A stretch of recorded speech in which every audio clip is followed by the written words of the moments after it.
Let's get another voice note from Chris. A lot of great voice notes this morning. Chris, let's hear from you. Good morning, Mike. Good morning, Reem. Chris from Epsom here. We should all be very worried about Starmer going over to sit down and have dinner with the EU.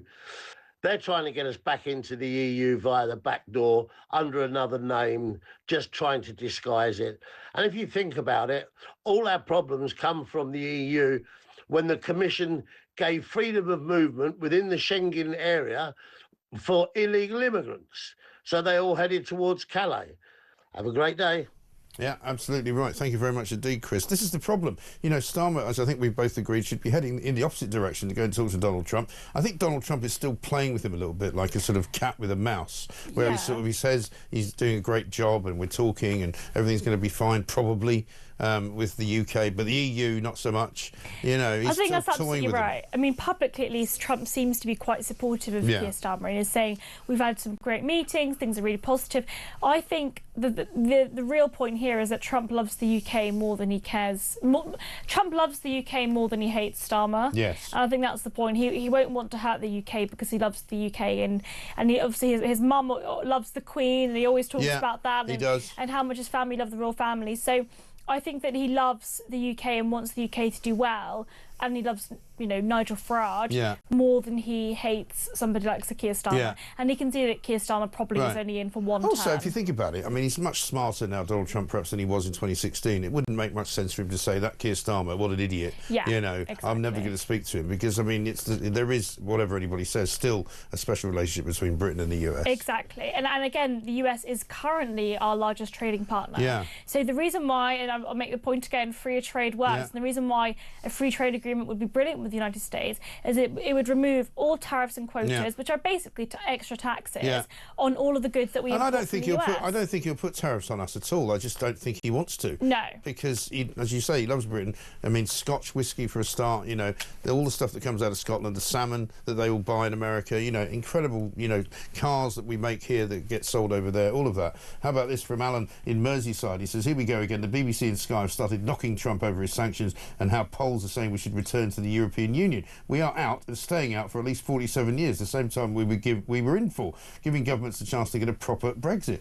Well, that's right. I mean, I don't know what you're doing listening to the BBC and Sky, by the way. I mean, absolutely waste of time. You know, Sky are on the brink of falling over, aren't they? Same thing that Talk did, right? Yeah, exactly. And everyone was giving us such a hard time, but it's the place to be. Now, one final one for you. There's a couple of other stories we'll get to as well, but I've got to run this one by you, because researchers at the University of Arizona have recorded, finally, the age-old question, right? Who talks more, men or women? And apparently, and I mean, it's difficult between us, because I mean, it's hard for me to defend men for not talking very much, since I talk for 4 hours every day. But basically, according to this research, men spoke on average 11,950 words per day, but women have an average of 13,349. So either you take more words to say what you want to say, or you talk more.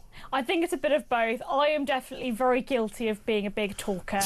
when I was younger, I think it's a good thing. And of course, if I was sat here in front of you, Mike, and just sort of remained silent, I don't think you'd answer me back. That wouldn't really work. No, that wouldn't really work. But you know, I do think, generally speaking, women do talk more than men. Women are obviously infamously more gossipy, and obviously talk a lot more. I generally think that women take longer to say things. And you know, if you've ever heard a woman and said to a woman, you know, tell me the story about what happened here, and they'll go on huge tangents, to go on and talk for ages and ages. But I think it makes for good conversation. I think so. I mean, I think there are certain women, I would say, who talk too much on the phone.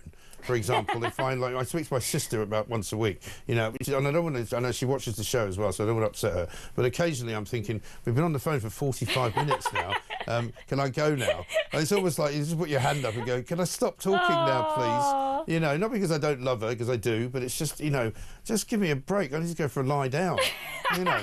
Also, my problem is, because I talk so much on here, I don't really want to talk much when I finish, go off air. You know? No, I get that. I feel like when you've done a couple of hours on a show, and you know, the longest I've been on air, I think, has been 3 hours. Right. And I just after that, I was like, I'm all talked out. I just can't. Absolutely. But then I always find my way back, and you know, after. I don't think you'll ever have nothing to say, really, which is why we love you. Now, how about this? this. UK Public Service, this is a piece in Times Online. National Audit Office has come out and said this. Again, something we've been saying for a long time. This is a guy called Gareth Davis, who leads the National Audit Office. He said levels of health, education and transport spending are unsustainable and need to be fundamentally reformed. Britain's public services are not good enough and they cost too much.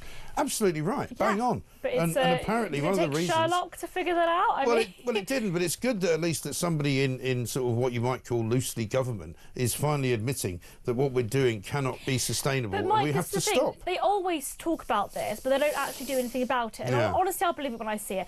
Wes Streeting, the Health Secretary, day after the election in July, said the NHS is broken. I remember seeing it was front pages everywhere, talking about how terrible the NHS is. It's like, yes, anybody that's actually been using the National Health Service knows how terrible it's been. Yes. We've had wait lists get up to 8 million. We're spending just below £200 billion a year. And what do they do when they're in government?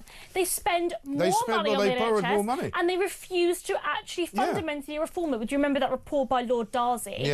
Basically saying, yes, we get that the NHS is broken, but we should still keep the model. I say this is absolutely terrible. The model's broken. So honestly, I think I'm just so sick of it. I mean, it's good to hear people saying the right stuff and it's acknowledging the problem. But we've been acknowledging the problem for years, and nothing has actually been done. And one of the biggest problems here is they are saying basically so much of the borrowed money which is coming into the government now is going straight into servicing high rates of interest on government debt, and also paying for so many people who are on benefits currently, which has ballooned in the last 10 years. Yes, this is a story that I think is really interesting. So Fraser Nelson, the former editor of The Spectator, he did a really great documentary for Channel 4, of all places, basically looking at the Britain's benefits scandal. A tenth of the adult working population are on out-of-work benefits. I know. This is absolutely astronomical. More than it's a waste of taxpayer money, there are hard-working Brits that are paying so much in taxes that are going to people that aren't working. But it's also a waste of human potential.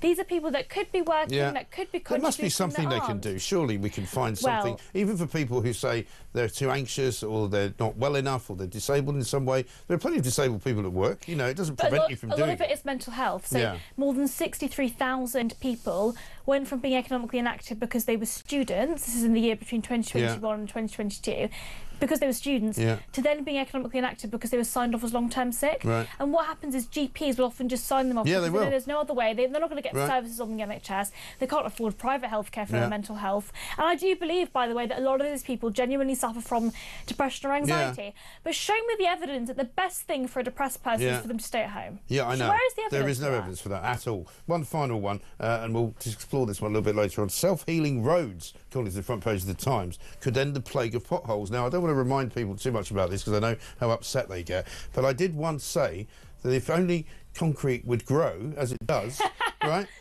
you'd have no problems, you know. So now science has finally caught up with my brilliance, right? Because now it turns out that we have self-healing roads. So it turns out concrete can actually grow. It does. Absolutely right. Once again, proved correct. Reem Ibrahim, great to see you. Thank you very much indeed. From the Institute of Economic Affairs. We've got loads more coming up, of course, including why is Keir Starmer going to Brussels? What's he running away from? And what's he going to give away while he's there?